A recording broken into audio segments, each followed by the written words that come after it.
Just last week, California's liberal media was saying that crime is not going up in California. There's nothing to worry about.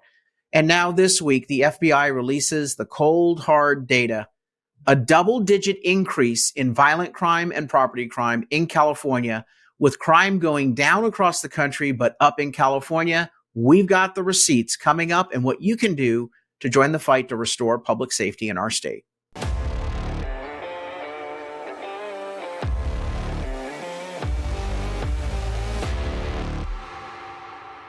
I'm Carl DeMaio, chairman of Reform California. And what is astounding is the laughable and hysterically inaccurate point of view being communicated by our politicians and, of course, by the liberal media that protects California's liberal politicians, that somehow your eyes are deceiving you, that California's crime rate is actually going down, that things are okay, you should feel safe, what's wrong with you? Even Governor Gavin Newsom a few weeks ago suggested that the talk about California's crime problems were just fake news manufactured by conservative outlets. Well, you see it every day. You probably experience it every day. We see crime going up, both property crime and violent crime. You see it on the newscast every night. You also see it on your social media apps as people report their homes being broken into or someone being attacked. Let me give you an example before we get to the FBI crime stats. Here's the LA Times from last week. Crime is down, but fear is up. Why is LA still perceived as dangerous? Oh, I don't know, Captain Obvious. It is dangerous, you idiots. This is insane that the LA Times, I mean, I've said this from the get-go. They're no longer a media operation. They're not a journalism operation. I actually think that they're committing fraud when they tell people, subscribe to us, give us money, and we'll give you the news. We'll be journalism for you. No, they're gaslighters. And so someone ought to do a class action lawsuit for fraud. That's your assignment of the day. But that headline is laughable. Crime is down, but fear is up. Why is LA still perceived as dangerous? They go on in this story to falsely claim that property crimes are down. Police statistics show crime is down in surrounding areas. This is, in relation to some guy where at the Slauson Avenue and Crenshaw Boulevard metro stop. Okay. South Los Angeles. Congratulations. I don't know how you've been able to cherry pick the numbers, but there's no way to support the notion that crime is down. They say citywide violent crime has declined by nearly 7% compared with this time late last year. Interesting that you're just picking a period of the year versus the entirety of the year. You also know, they say petty thefts are up 14%, but other crimes, property crimes, are all down in the same period. They say homicides, robberies, and rapes when you lump it all together. Well, when they admit that petty thefts are up by 14%, what they don't acknowledge is that a lot of people have given up reporting property crimes because they know that in California nothing's done to actually investigate or prosecute. So again, the LA Times cherry picks information, trying to communicate to you the false impression that you're safer. And it goes on and on and on, basically trying to pretend as though everything's fine and that anyone suggesting that crime is up is lying to you and that it's all part of some sort of conservative conspiracy. Here are the FBI stats that were just released for 2022. This graph shows both nationwide average crime, this is violent crime, and California. Notice something in the graph? Nationwide violent crime is flat. It's actually gone down since 2020, the pandemic. But in California, there is an unmistakable upward trend that dates back all the way to 2014, consistently going up. Particularly after the pandemic, 2021 and 2022, a massive spike in violent crime. Oh, but hold on a second. Here's the LA Times. Crime is down, but fear is up. Why are we only being perceived as dangerous? No, you guys are liars. You're liars, cheats, and thieves at the LA Times to support your friendly Democrat liberal politicians who are responsible for the crime wave. Again, I deal in facts and figures, not perception, not gaslighting, facts and figures. And the facts are that nationwide, crime is down. In California, crime is spiking. And this is violent crime. We know that property crimes are also up in California by every measure. So that is out there in terms of the California stats compared to the nationwide crime material or crime statistics.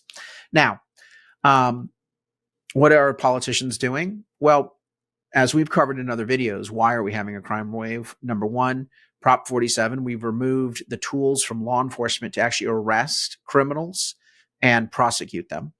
Prop 47 also has been exacerbated by George Soros-backed district attorneys like George Gascon in Los Angeles, who have no interest whatsoever in prosecuting real crimes.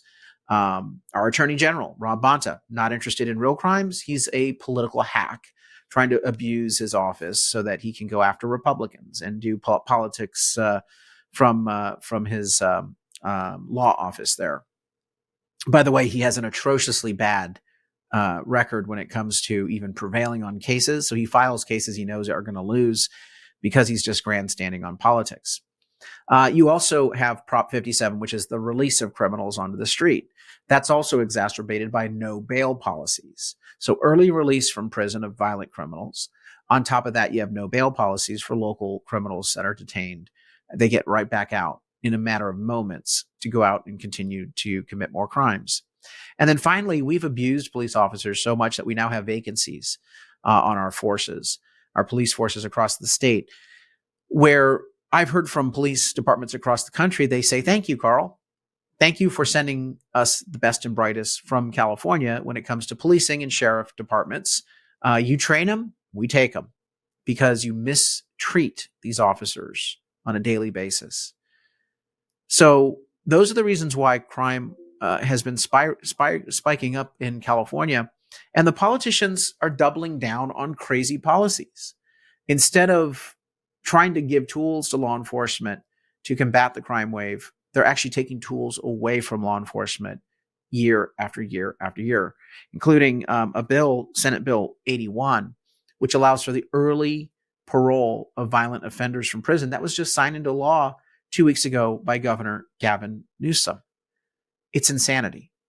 Now, what the media is doing is they're helping politicians showboat and grandstand on crime issues. Here's a story from the Union Tribune in San Diego. State Department of Justice to add expertise to fentanyl task force in San Diego, a key location in the fight. So you see this, and you see all the gaggle of politicians there.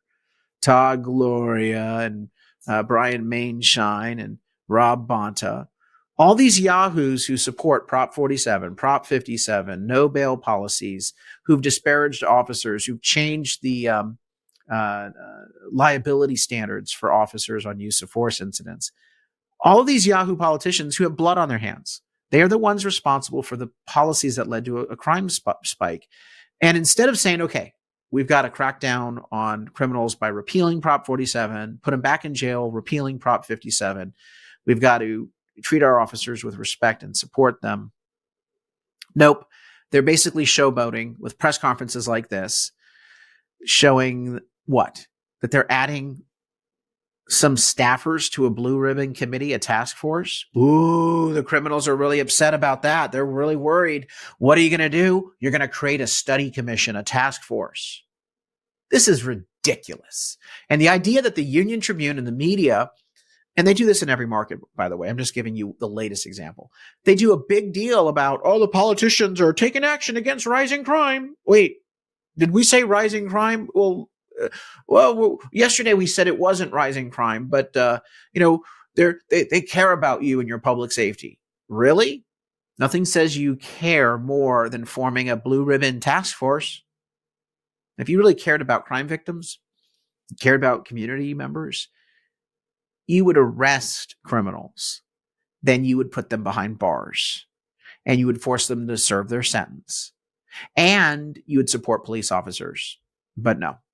Now, I want you to take a look at this website, restorepublicsafety.org. This is the Reform California campaign site to lead the fight to repeal Prop 47 and Prop 57, support local and state candidates who are pro-public safety, and support police and law enforcement, as well as support sheriff and district attorney candidates who are tough on crime, and lead the fight against the placement of sex offenders in residential communities near children. We need your help in this campaign. In this election, we have a number of ballot measure issues that we are going to be taking positions on, as well as candidate races we are going to be endorsing in. Please go to the website, restorepublicsafety.org, chip in a contribution. The average contribution is about $67 over the course of a year. So that's $5 a year, $5 a month. And also share this site with your friends to spread the movement. If you can, sign up to be a volunteer to share the Crime Stoppers voter guide that we put out every year at protectpublicsafety.org. Finally, help us get the word out on the alarming rise in crime in California with these latest FBI statistics. Like this video, comment in the section below, tag some of your friends, and of course, subscribe to this social media channel so that we can continue to give you updated news and information about California politics. Until next time, Carl DeMaio, Chairman of Reform California. Thanks for watching. Help us break through the censorship of the liberal media by liking this video, sharing it with your friends, and subscribe to my YouTube channel.